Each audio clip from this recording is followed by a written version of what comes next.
Ma'am, ikaw lang yun at ako, ma'am. Sila, they want a weekend, ma'am.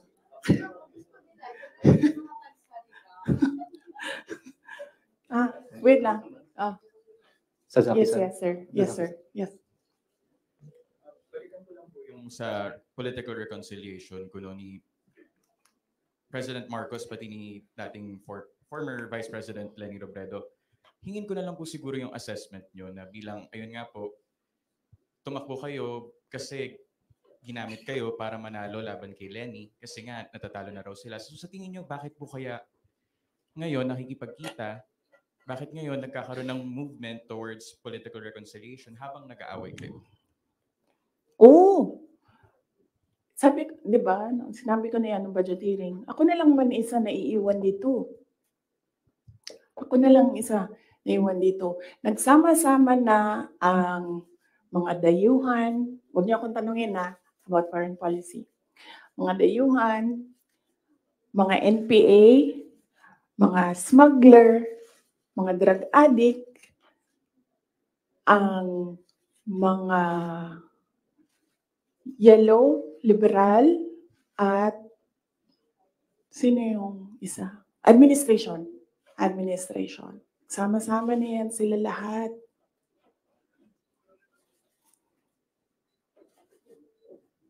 Ako lang na naiwan dito sa, kaya nga ito lang ang lamesa natin. Kasi ako lang mag-isa na. For what? I think, di sila ganahan siguro sa kuha, tingalig di sila ganahan sa kuha. Nga na mo ginong mga insecure.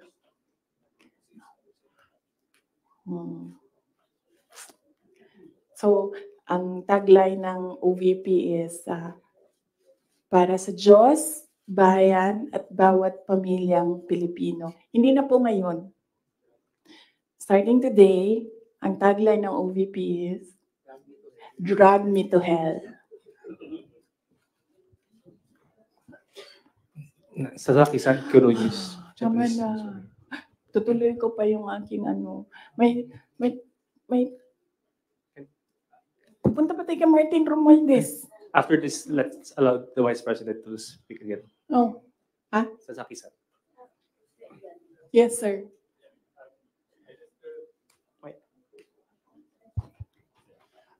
I just wish to have a question. If you didn't participate, if you didn't join UNITEAM as a vice president 2 years ago in the election, do you think BBM could not elected? And do you think that was better result for people of the Philippines? And also, do you feel your contribution was underestimated or ignored by the administration? Contribution to the campaign, to the election. Okay. If I did not run, would he have won? I do not know. I've not seen his numbers without my number, but I'm sure their side has seen his numbers against Leni Robredo with and without Sara Duterte. So I've not seen it. I wouldn't. Maybe I think they know that they will not win because that was what Senator Aimee said. We cannot win against Leni Robredo without Visayas and Mindanao. Yes. The other question is, do you think if you didn't agree to be in the UNITEAM, maybe BBM would not be elected? Is that better result for the people of Philippines now, do you think? If I wouldn't know as well. I wouldn't know if we would be in a better place if Leni Robredo is president. Something that is speculative. So I cannot. Sorry, I cannot answer the question. If you would be in a better place if you had another president, not BBM. And also, do you think your contribution, electoral Ah, yeah. contribution, was underestimated or ignored by the current president? Yes, I believe so because we are here today because he said he was deceived. So yes, I believe yes, and they've been saying that in their communications that in fact ayaw ko i-mention ang pangalan niya, so I'll just mention his initials, LG. Yan ang sinasabi niya. She did not bring anything to the table. When in fact, I am here sitting down today to tell everyone they needed me. I don't need them. So, sabi ko kanina sidebar, hahaba yung yung 2016. Balik tayo 2016. Kanina, nas 2021 lang tayo ngayon. Balik tayo 2016.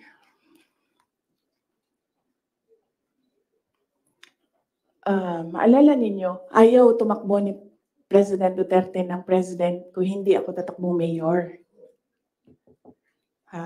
Paulit-ulit niya yan sinasabi, hindi ako tatakbo kasi si Inday Sara ayaw niya tumakbong mayor.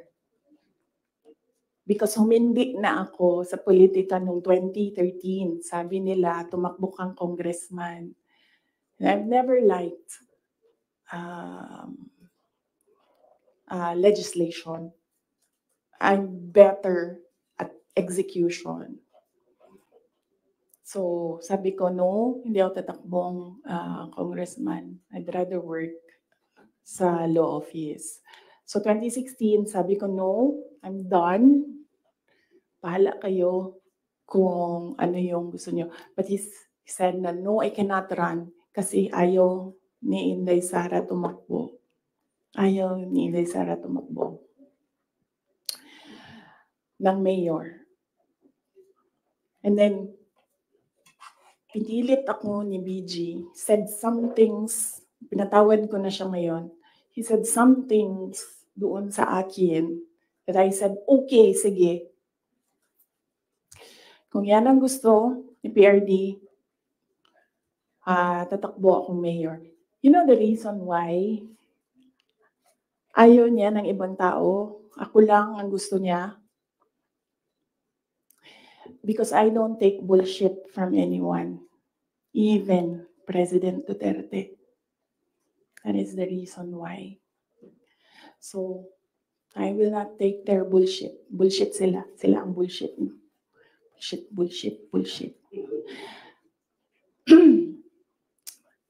May I request the parents to give context doon sa sinasabi ng Vice President. Alam ko, nakikita, naririnig ng mga bata, pero bigyan nyo na lang ng konteksto na sometimes people curse.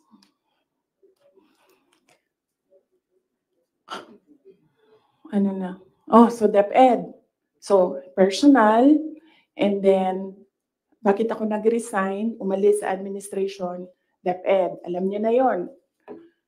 Sinabi ko na yan, 2 tao lang nagkocontrol dyan. Ulitin ko lang mabilis. Si Zaldico, Martin Romualdez. Kita natin yan.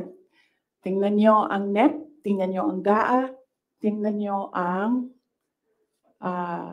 tingnan nyo ang NEP, tingnan nyo ang GAB, General Appropriations Bill, tingnan nyo ang GAA. Makikita ninyo ang galawan dyan. Hindi na siya kailangan ng expert. Sundan nyo lang kung ano yung nagbabago. Anong isa pa? Na-proof ko dyan, yung AKAP. Diba? Nagtalo sila sa AKAP. Sinasabi ng mga senador, hindi naman namin nakita yun noon eh. Sabi ni Zaldico, o diba? Pinirmahan nyo, digital signature ninyo, pinahiram ninyo, pinirmahan nyo yan. Nandun yan. Wala nang bycam na nangyayari. Ang sa akin lang, presidente ka, di ba? So you have the full cabinet of experts, finance experts nandyan sa iyo. So nakikita nila, di ba? Oh,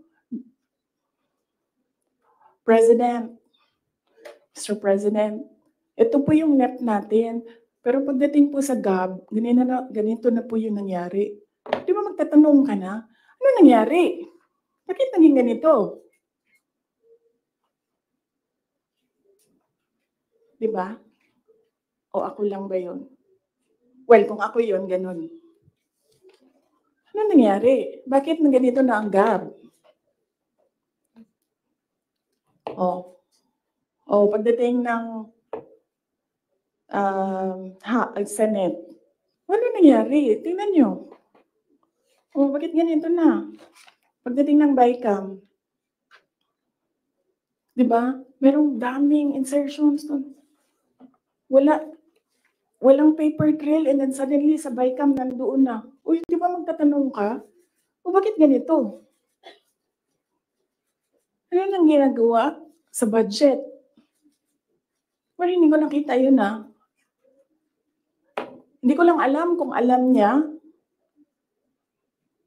But there is an expectation that alam mo kasi ikaw ang nag-submit ng NEP and nakita mo kung anong lumabas sa GAA.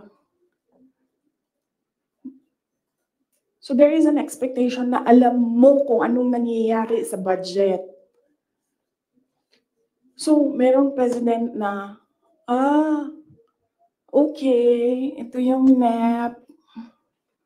Then after a few months, okay, ito yung GAA. Yung wondering kung alam niya kung anong nasa page 2.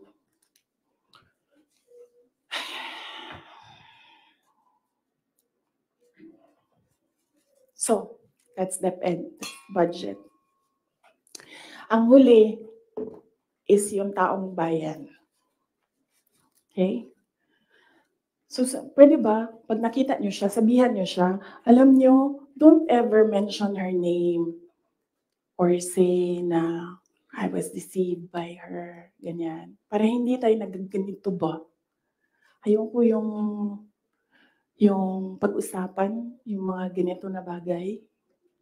So sabihin niyo sa kanilang lahat, huwag niyo na lang banggitin yung pangalan niya kasi pag binanggit niyo yung pangalan niya,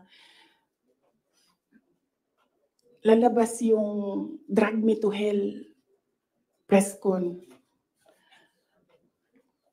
Pwede naman sana tumahimik na lang, no? O bakit kailangan mo pa sabihin na, nabudol niya ako.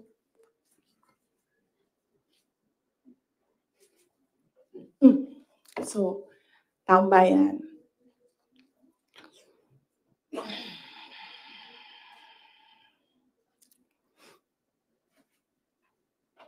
Magkasama kami nag-attend ng isang graduation. Truthfully, I wasn't feeling well. Kasi kinukulam nila ako. Andiyan na sila, umabot na sila sa kulam. Nagsama-sama na silang lahat. Kinukulam pa nila ako. So I wasn't feeling very well. Pero I had to go. Kailangan ko pumunta. Kasi para naman sa graduates yun. Hindi para sa akin yun. It's their happiest day. So nagsama kami. Nagsama kami. Katayo kami doon. And merong isang graduate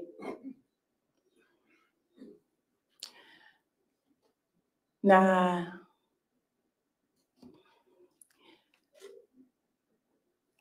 alam nyo, para sa akin, there was some sort of inappropriateness sa ginawa ng bata. Pero bata ito eh. So ikaw din, meron ka din dapat sana sigurong pag-intindi kung saan nanggagaling yung bata. And ang reaction mo, ang response mo, should be so that the child will learn a lesson. So meron isang graduate. Sabi nung graduate, Mr. President, can I have your watch as a graduation gift?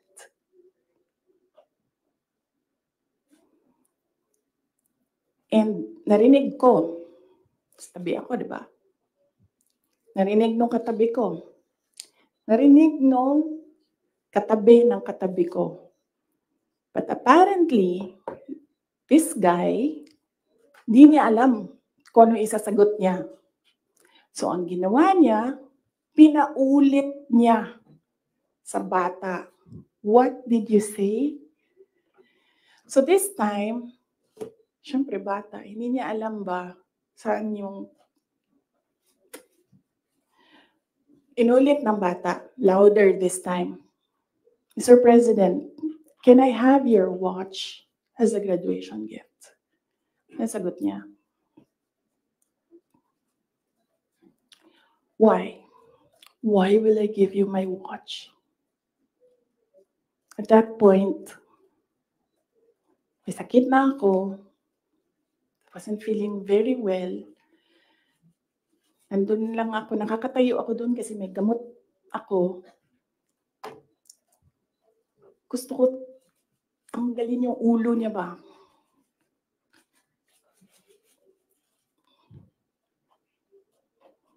I realized toxic na yung relationship.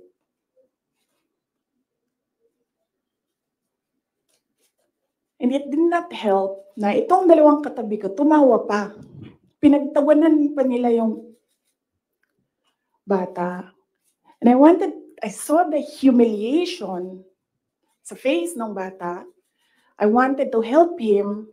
Gusto ko sabihin sa kanya, itong relo ko na lang, relo ito ng Vice President, ito relo ng Presidente, pero I hope this will do. And then I realized na baka mas lalong mapahiya yung bata if I do that. So I just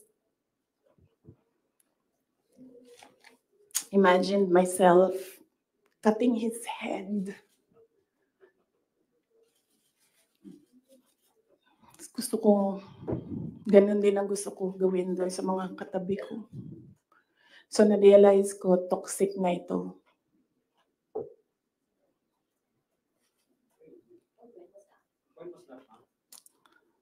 One of the graduation, hanapin niyo yung footage, makikita niyo doon yung mukha ko. Tsaka mukha niya. I-lip read niyo yung sinasabi niya. Why?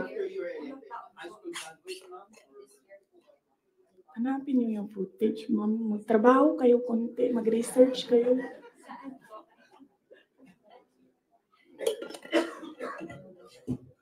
So, gusto ko sabihin sa kanya, bago ko tanggalin ang ulo mo, yung batang yan yung magpapakamatay para sa bayan natin. Nag-aral yan ng 4 na taon, naghirap yan ng 4 na taon, walang tulog araw-araw para mag-training kasi mamamatay yan para sa bayan natin. Yan yung batang yan, ang mapuputulan ng daliri diyan sa fiasco ninyo sa West Philippine Sea. And then I'll cut his head. So doon, na-realize ko, toxic na, di ba? Ganyan na yung imagination mo. Ang imagination mo, sinasakal mo na yung tao. And then I said, this is over. Tapos na. And then, so hindi pa natigil. Doon sa Tamayong, sa barangay Tamayong, sa Davao. Alala niyo? Pinukpuk nila yung mga tao doon. Hinampas, pinukpuk. Doon sa diversion road ng Davao City, tinirgas nila yung mga tao doon. Isang tao lang ang hinahanap mo, ha? Bakit mo pukpukin yung 30? Bakit mo itirgas yung 100? Paano nag-surrender yung tao? Di ba kinausap lang? Kinausap lang siya. Mag-surrender ka. And then he said, okay, I will surrender. So anong purpose na pukpukin yung tao na hindi naman niya alam na saan si Pastor Kibuloy, nandun lang siya, nagtatrabaho, dun siya nakatira. Anong purpose? Anong purpose na i-tear gas mo yung tao for expressing his desperation, his frustration, his anger? Para lang maghanap ng isang tao na in the end, paano nag-surrender? Kinausap. Nag-surrender siya.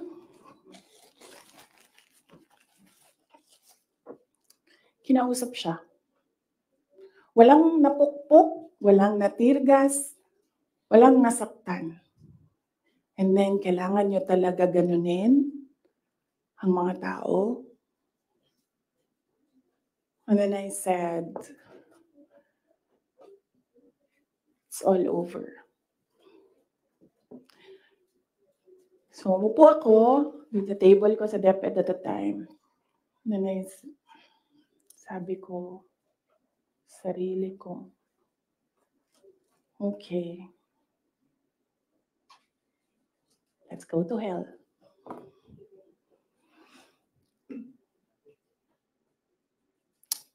So,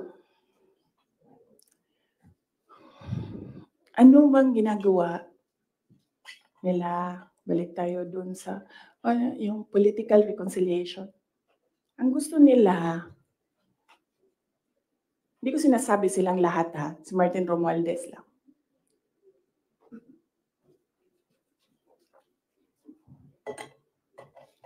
Ang gusto ni Martin Romualdez, mag-president. Nakita ko yan sa kanyang mata noong ilang oras na tayo? 1 hour and 31 minutes na yun nandito.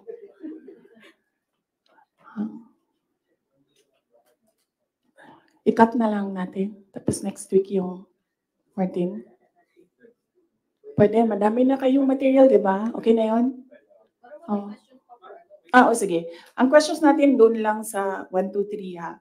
Sa personal, sa budget, sa DepEd, and kung the way he treats. Alam nyo, may red flag na yan noon eh. Nung kampanya, may red flag na yan. But unfortunately,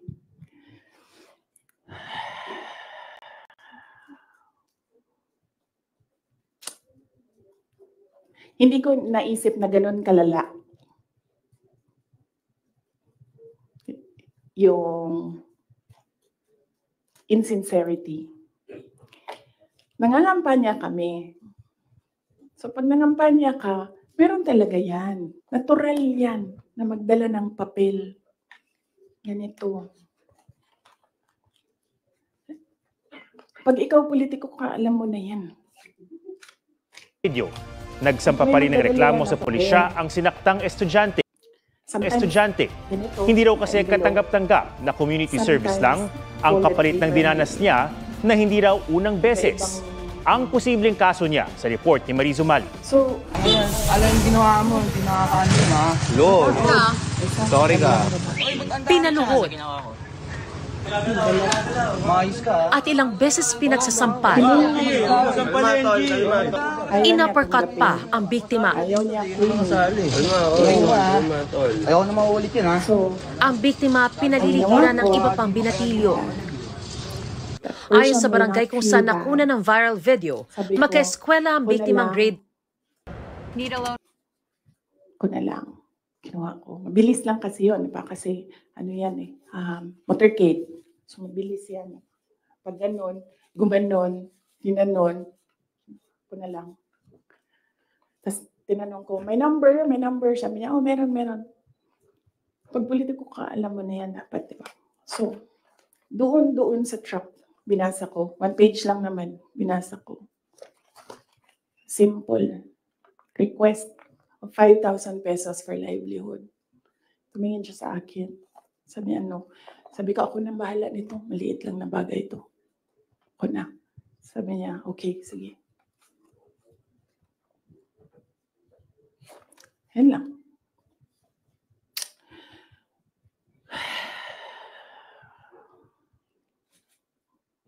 Alam mo yun? Maliit na bagay yan ba? Kunin mo. Basahin mo. May number dyan. Tawagan mo. And then you say, okay.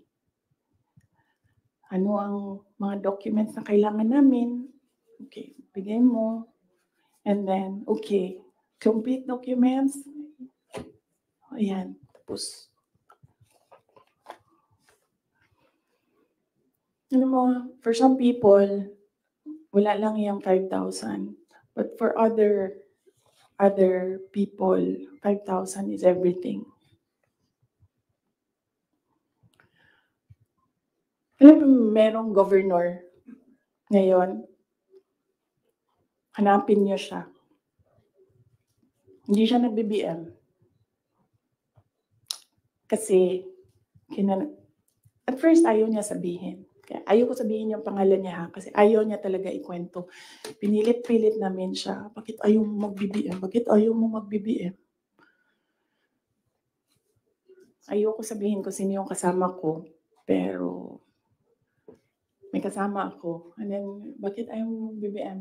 Sabi nung kasama ko, kausapin natin ito, iupo natin itong governor na ito. Sabi ko, okay, sige. Bakit ayaw mo mag-BBM? Sabihin mo sa akin. Bakit ayaw mo? Ganon din ang kwento ng governor. May ibang version lang, konti. Hindi straightforward na ganon. Ang kwento ng governor, siya nakita ko with my own two eyes kasi ako yung nag-i-escort sa kanya. And for that reason, hindi ako mag-BBM. Okay na, sabi ko sa kanya, okay, di na magsara ka na lang.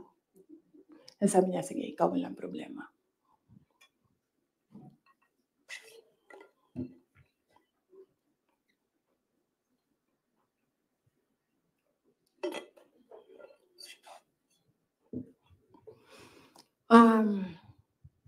Sorry. Nag-sorry ako sa mga members ng Kingdom of Jesus Christ. Kasi I asked them to support President Marcos during the elections. And individually, kapag merong lumalapit, nagsasabi na, we are in this shit hole because of you. And sinasabi ko din, I'm sorry. I'm sorry, but sabi ko sa kanya, kung bigyan ako ng Diyos ng pagkakataon, yan lagi yung sagot ko. Kung bigyan ako ng Diyos ng pagkakataon, bawiin ko lahat yan. Hindi ko bawiin yung nangyari, babawiin ko yung dapat para sa bayan. Alam niyo, next week na lang yung kay Martin. Pero si Martin talaga is an embarrassment for the Philippines in the global stage. Kakahiya. Next week na lang or next week after Undas. After Undas, pag-start ng house. No? Pwede. Pagbalik ng house. Kasi I think nakabakasyon pa sila lahat. Ma'am, question lang. Ma'am, nag-campaign kayo ni PBBM together. Ilang buwan din po yun. Magkakasama kayo araw-araw, almost araw-araw. And then, syempre, naging member kayo ng cabinet. Bakit po hindi kayo naging magkaibigan despite yung matagal na rin na pagkakasama po ninyo? Ni President Marcos, hindi talaga kami magkaibigan.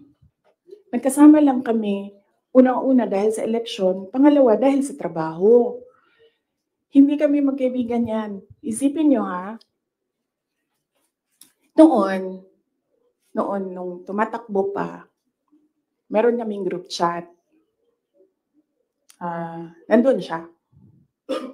So yun lang yung some sort of communication namin dun sa loob ng group chat na yun. And hindi siya medyo nagsasalita doon, bihira.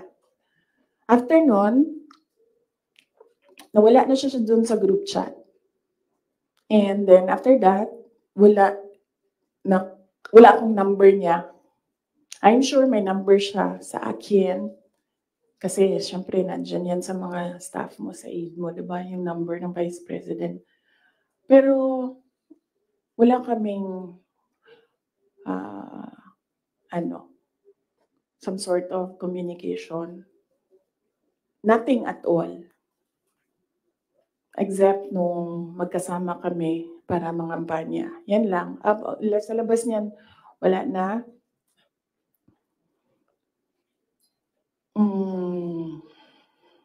Nagkakausap lang kami dahil sa trabaho. And hindi naman lahat ng katrabaho natin, kaibigan natin, di ba? Nandun lang tayo kasi meron tayong kailangan gawin para sa kumpanya, para sa organisasyon. In our case, nandun kami kasi may kailangan kaming gawin para gumanda, gumaling, maging sustainable yung Pilipinas. So, yun lang yun. Dati naiimbita ako sa kanilang bahay dyan sa Malacanang, Bahay Pangulo. Dati naiimbita ako sa Bahay Pangulo. Pero I was just tolerated. Kasi may gamit naman ako. Alam mo yun? I'm useful to them. So I was just tolerated. And alam ko naman yun. But wala naman problema sa akin yun. So as long as I can do my job sa DepEd, tsaka sa Office of the Vice President, mabigay ko lang yung promise ko, plataforma ko, promise ko sa bayan. Magawa ko lang yung kailangan gawin para sa education sector. Wala akong problema. You can tolerate me all you want. You can invite me sa mga gatherings nyo. Pero I knew I was tolerated. Because Lisa Marcos is another story. Unahin muna natin si Martin Romualdez.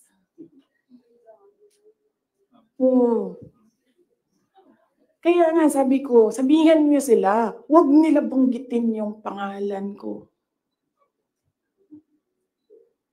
Yes. Is Lisa Marcos part of dun sa sinasabi niyong triangle?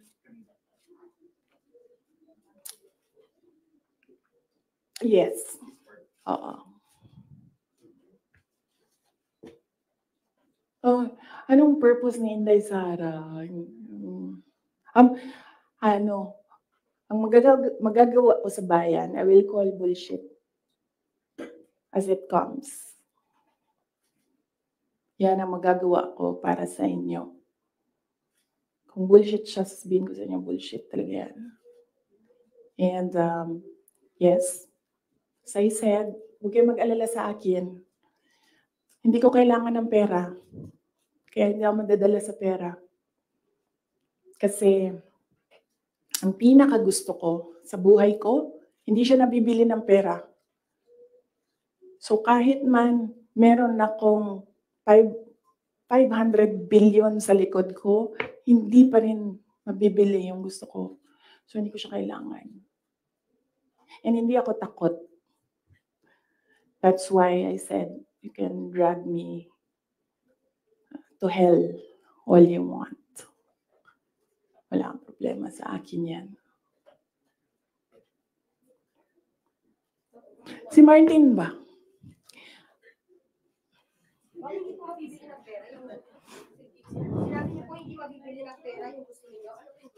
Ayaw ko sabihin, masyado ng personal yan, ma'am. Masakit na nga sa akin na kailangan ko magsalita kwento. Masakit na nga para sa akin na ikwento ko from 2016 to 2021, anong nangyari sa mga group chat na yan, yung mga papel na yan, masakit siya. I don't like talking about my life. Gusto niyo pag-usapan ng pagbabago campaign, tree planting namin? Ayaw niyo. I understand po ma'am, noong 2022 to 2023, I mean, kasama kayo lagi ni Speaker Martin Romualdez sa mga events ni BBM. So, Yes. why, parang bakit, tapos yun na, before yung nangyari yung resignation sa lakas, after na resignation sa lakas, nakita ba kayo ni BBM na kanudling daw or holding hands kayo ni Martin during one of his foreign trips? So, why biglang nasuklang kayo bigla kay Speaker?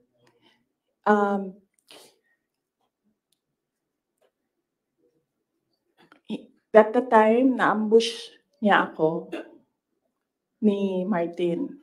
Tingnan mo yung footage. Di ba nakaganyan yung kamay ko? Kasi hinihila ko yung kamay ko. Hindi ko naman siya mahila pag ninanganyan, di ba? Nilalagyan ko ng force kasi hinihila ko. Hinihila din niya. So, naisip ko, okay, fine. Huwag na natin bigyan ng sakit ng ulo ang presidente kasi ang dami niyang kailangan gawin para sa bayan. Apparently, wala. Pero, at the time, huwag na natin, for me, sabi ko, okay, sige. Ayoko maging headache sa ibang tao. Ayoko maging pabigat sa ibang tao. Ayoko na maabala ang ibang tao dahil sa akin. So, at the time, although hinihila ko yung half-hearted din yun na ginaganon niya. So, okay. Sige. May red flag din yan si Martin eh. Magkatabi kami niyan sa airplane nung kampanya. May sinabi ako sa kanya, may sagot siya sa akin. Pero yes, imagine niyo, meron tayong speaker na on record, on paper, in another country, na tumanggap ng suhol. Kaya. Baka na-elaborate lang po yung speaker on record. Kailan ba yung speaker part? Kailan yung Martin Romualdez part? After November? After opening ng house? Yes. Let's talk about the presidential concept ng the house. Regarding po sa DepEd and the OVP's confidential. Yes, as I said, antayin natin yung next hearing ng House, Good Governance. Masyadong maaga sagutin sila. Walang lumalabas eh. Gusto ko lumabas so that pwede akong magsalita. Wala. Kahapon, wala naman. Lawmakers were questioning about the... Yes. Ang position ko dyan, sa DepEd, hindi na ako nakikipag-usap sa kanila doon. Sabi ko, okay, nang bahala ko anong gusto nyo gawin dyan. Pero dito sa Office of the Vice President, sinasabihan ko yung mga tao na kapangalan, kung ano yung gusto mong gawin, yun ang susuportahan ko. Kung ayaw mo umattend, susuportahan kita. Kung gusto mo umattend, susuportahan kita. Hindi ko pipilitin kung ano yung dapat mong gawin. Mag-decide ka, and then kung ano yung path,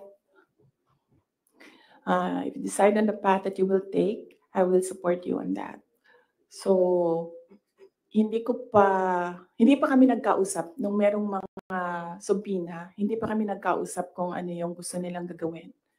Basta sinabihan ko sila, I will be with you every step of the way. Sinabihan ko din sila, kung ang decision mo ay magpa-detain, sinabihan ko din sila, sasamahan kita doon sa loob ng detention. Walang problema yan sa akin.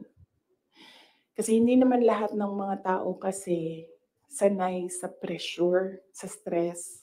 Hindi sila sanay sa mga ganyan na ilalagay ka sa national TV, papahiyain ka. Hindi lahat ng tao nakakapag-isip ka agad kung anong gagawin, kung anong sasabihin. So some of them really are saying na pa-detain na lang ako and then sabi ko sa kanila na, okay, walang problema yan. Samahan ko kayo sa detention. Sorry, on the issue of budget naman, since parang final na sa House part ng 733 million, what would that mean for the OVP satellite offices? Would that mean like total shutdown of 10 OVP satellite offices? Inaantay namin yung GAA. So, pag nandyan na yung General Appropriations Act, alam na namin kung ano, ilan. And then meron na kaming mga options ngayon. Unfortunately, hindi namin siya ma-finalize kasi yung mga options namin kasi hindi namin talaga nakikita kung ano yung nasa batas. Hindi pa kasi batas yung GAB. So, antayin namin, pag nakita na namin kung ano yung numbers, then pipiliin na namin anong options para sa Office of the Vice President. But rest assured, patuloy yung trabaho ng Office of the Vice President para sa bayan. Kung ano man yung kaya namin base sa kung ano yung budget, ibibigay namin yan sa taong bayan. Last question, please. Lawmakers were questioning po about the 16 million pesos po na dinasta ng OVP, particular confidential funds in 2022 po, na nagasta 11 days para daw sa rental ng safe houses. One lawmaker even asked po na yung 5 million naman po na nagastos ng 2023 sa third quarter po ng OVP confidential funds, nagastos lang po sa loob lamang, sa loob ng 79 days. So parang nakakapagtaka rin daw po sila na bakit yung 16 million pesos nagastos po sa loob lamang ng 11 days. So, can you give us an explanation po kung paano po ba nagasta nga raw po itong particular confidential funds po? Okay, sige. Last question na yan. Last question na yan. Last question. Okay. Unang-una, nag-explain kami lagi sa Commission on Audit kung paano ginastos yan. Lahat ng hiningi ng Commission on Audit, binigay namin. Meron kaming mga hindi nabigay, sinabihan kami ng Commission on Audit, kailangan namin yan. So, we fully cooperated and participated and submitted to the Commission on Audit with regard to the confidential funds. Alam niyo, hindi nakakapagtataka sa gobyerno ng gumastos ng millions araw-araw. Kami doon sa DepEd noon, pumipirma kami billions in one day para maglabas ng pera. So, hindi nakakapagtataka ang 5 million, 10 million in a day. Pirma lang yan. Tapos lalabas na yung pera. Ibabayad na yan kung saan yan ibabayad. And then, babalik na yung documents para sa ganyan. Ganun talaga ang gobyerno. Gumagastos siya everyday para sa mga projects niya. And sometimes, it's not millions, billions ang pinipirmahan ng mga opisina ng gobyerno para sa projects. Okay? Yes. Maraming salamat. Sabi ko mas mahal parang po yung ginasta sa safe houses po na yun. Parang luxury hotels sa mga mamahaling pondo po sa Metro Manila. Kasi ang ginagawa nila, nag-audit na sila. Kaya ako hindi sumasagot doon sa kanila kasi ang ginagawa nila, sila na yung nag-audit. Hindi naman yan tinanong ng Commission on Audit. Ang hiningi lang ng Commission on Audit, ano yung documents para sa mga expenditures. So, sinubmit namin yon. And in fact, nakikita nila yun kasi sinubina nila lahat ng documents. The thing with the hearing is kung makikita mo, kahapon, hindi ko napanood, kaya hindi ako mag-comment, pero nakita ko sa transcript na kahit anong sabihin ng tao na nakaupo doon, ng resource person, kukontrahin siya noong nagtatanong. Walang tamang sagot sila tatanggapin. Kahit yung COA na mismo ang nagsabi kung ano yung trabaho niya, hindi nila tinatanggap na sagot. Kasi bakit ba? Kasi nga, sa simula, sinabi ko, gusto nila mag-impeachment. Hindi nila magawa kasi wala silang kaso for impeachment. So, ang ginagawa nila dyan, nagpi-fishing sila na nagpi-fishing, hanap sila ng hanap. Alam nyo, before ako umupo, alam ko, impeachable officer ako. So, binasa ko yan. Ano ang impeachment? What are impeachable offenses? Ano ang pwedeng gawin mo na ma-impeach ka? Binasa ko yan lahat. Si BBM, sabihin ko sa inyo, may listahan ako ng 5 bagay na impeachable offense niya.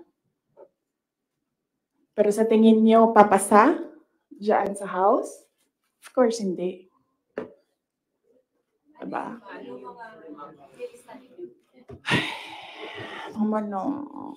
Last question. Hindi ba kayo napapagod? I mean, Last question. grabe ang energy ninyo. Hindi.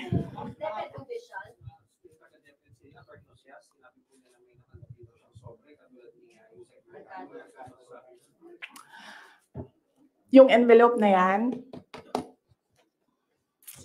kaya ako sinasabi kanina, antayin natin yung next hearing. Kasi hindi pa siya enough eh. Ang gusto nila kasing palabasin sa mga tao, yung envelope na yan, galing sa, yung pera na yan, galing sa confidential funds. Yan yung gusto nilang i-portray sa public. Para yung perception ng tao, ay, hindi talaga ginamit para sa ano. Pero kasi, para sa akin, kulang pa siya. So, inaantay ko yung next hearing. Bago ko pag-usapan yung envelope na yan, kasi kasama yan dun sa triangle. Yes. No. Hindi yan sagot sa tanong mo. No, I will not answer questions anymore. Yes. Marian. Thank you. Thank you. Thank you. Meron ba pinasang certification ng DepEd na galing sa mga soldiers na pinapalabas na yun sa youth? Leadership. Hindi ginamit ang confidential funds sa AFP. Hindi din siya ginamit sa YLS. Ginamit siya supporting information doon sa mga areas kung saan may nakuha na reports na at risk ang mga bata. Walang binigay na CF sa AFP. Walang binigay na CF sa YLS. Yung YLS lang ang tinanong. Sinabi namin, ito yung areas at risk. Sabi na yung AFP, okay, gawa namin ng paraan. Based on information we gathered doon sa baba. Antayin natin yung next hearing. Antayin natin kung ano yung sabihin doon. Tapos isa-isahin natin siya. Okay. Yes.